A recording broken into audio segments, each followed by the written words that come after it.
പരബ്രഹ്മമായ പരമശിവൻ 5 മുഖങ്ങളാണുള്ളത്. സമസ്ത പ്രപഞ്ചത്തിന്റെയും ഊർജ്ജ പ്രസരണ കേന്ദ്രമായ മഹാദേവന്റെ 5 മുഖങ്ങളിൽ 4 4 ദിക്കുകളിലേക്കും 5ാമതൊന്ന് മുകളിലേക്കുമാണ് കാണപ്പെടുന്നത്. ത്രിനയനൻ 8 ദിക്കുകൾ മാത്രമല്ല ഊർധ്വലോകവും അധോലോകവും അറിയുന്നവനാണ്. മഹാദേവന്റെ 1ാമത്തെ മുഖം സദ്യോജാതം എന്നറിയപ്പെടുന്നു. സദ്യോജാതൻ എന്നും പേരുള്ള ഈ മുഖം പടിഞ്ഞാറ് ദിക്കിലേക്ക് തിരിഞ്ഞിരിക്കുന്ന ബ്രഹ്മമുഖമാണ്. അപാരവും അഗാധവുമായ സംസാര സാഗരത്തിനു കാരണം സദ്യോജാതം എന്ന പശ്ചിമ ദിക്കിലേക്കുള്ള മുഖമത്രേ. മോക്ഷലബ്ധി ഉണ്ടാവാനും ജനുമൃതി മോചനത്തിനുമായുള്ള പ്രാർത്ഥന സദ്യോജാതനോടാണ് നടത്തുന്നത്. 2ാമത്തത് വാമദേവം. മഹേശ്വരന്റെ ഉത്തര അഭിമുഖമായ മുഖമാണ് വാമദേവം. വാമദേവൻ എന്നും പേരുണ്ട്. പ്രഭയും പ്രഭാവവും വളരെയേറെയുണ്ട് ഈ വടക്കു നോക്കി മുഖത്ത്. ഈ ബ്രഹ്മമുഖത്തിന് 11 ശക്തികളുണ്ട്. വാമദേവനായി സങ്കല്പിക്കുന്ന മഹാദേവന്റെ 11 ശക്തികളെ ഉപാസിച്ചാൽ എല്ലാ ഐശ്വര്യങ്ങളും നേടാം. 3ാമത്തതാണ് ഈശാനൻ.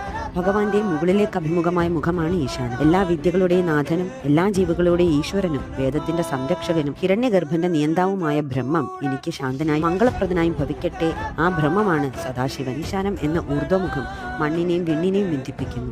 4ാമത്തത് തത്പുരുഷൻ. ബ്രഹ്മത്തിന്റെ പൂർവാഭിമുഖമായ മുഖമാണ് തത്പുരുഷൻ. കിഴക്കോട്ട് തിരിഞ്ഞുള്ള ഈ മുഖത്തെ ധ്യാനിക്കാനും ഉപാസിക്കാനും ഒരു ഗായത്രി മന്ത്രമുണ്ട്. 5ാമത്തതാണ് അഘോരം. പരബ്രഹ്മത്തിന്റെ ദക്ഷിണാഭിമുഖമായ മുഖമാണ് അഘോരം. അഘോരമൂർത്തിയെന്നും ദക്ഷിണാമൂർത്തിയെന്നും ശിവനെ നിർദ്ദിപാദിപ്പിക്കുന്നത് ഈ ഭാവത്തിലാണ്. മഹാനാരായണോപനിഷത്ത് 17 മുതൽ 21 വരെയുള്ള 5 അനുവാചകങ്ങളിൽ ശിവന്റെ അല്ലെങ്കിൽ രുദ്രന്റെ പഞ്ചമുഖങ്ങൾ അവതരിപ്പിക്കുന്നു. പഞ്ചബ്രഹ്മത്തിന്റെ ഉൽപ്പത്തി വർണ്ണന ഇങ്ങനെയാണ്. ശിവനിൽ നിന്നും ഈശാനൻ ഉത്ഭവിച്ചു. ഈശാനനിൽ നിന്ന് തത്പുരുഷനും, തത്പുരുഷനിൽ നിന്ന് അഘോരവും, ഘോരത്തിൽ നിന്ന് വാമദേവനും, വാമദേവനിൽ നിന്നും സദ്യോജാതനും ഉത്ഭവിച്ചു. സമ്പൂർണമായി ഐശ്വര്യസമ്പന്നനാണ് സദാശിവൻ. സദാശിവന്റെ 5 ബ്രഹ്മമൂർത്തികളിൽ നിന്നാണ് 5 കലകളും ഉണ്ടായിരിക്കുന്നത്.